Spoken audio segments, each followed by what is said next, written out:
A guilty plea from the suspect in a dramatic confrontation caught on camera. He has a gun! He has a gun! Deontrace Ward was shot in the back as he ran from Portsmouth Police officers investigating a burglary. Today, the 18-year-old admitted to breaking into a home and stealing jewelry. 13 News Now reporter Stephen Graves was in court as Ward was given a special plea deal. That deal meant significantly less prison time than if this went to trial. That deal also means some charges against the 19-year-old were dropped. Deontrace Ward walked into Portsmouth court pleading guilty to 5 felony charges, but as a part of the plea, only one, armed burglary, carried prison time.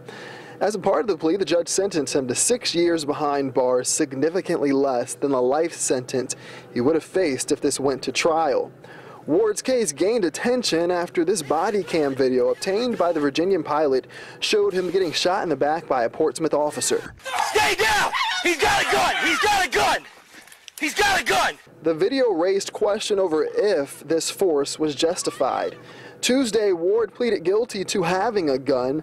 The special prosecutor said it was found in his pants near his knee. This all happened back in October when the officer responded to a burglary call on Tatum Avenue. The Commonwealth proved Ward broke into a house and stole hundreds of dollars worth of jewelry while the family who lived there was at church. In court, we learned he jumped out of a window before getting shot. State police say the investigation into the shooting is ongoing. But Tuesday, as a part of the plea deal, some charges were dropped, including brandishing a firearm and assault on that officer. The prosecutor said there wasn't enough evidence to proceed, and the officer was advised not to testify.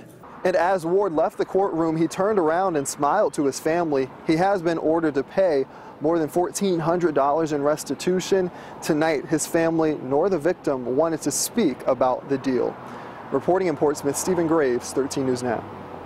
Portsmouth Commonwealth's attorney has had no official comment on the police investigation. That officer is still under investigation by the Suffolk Commonwealth's attorney. Portsmouth Commonwealth's attorney took herself off the case, citing a conflict of interest.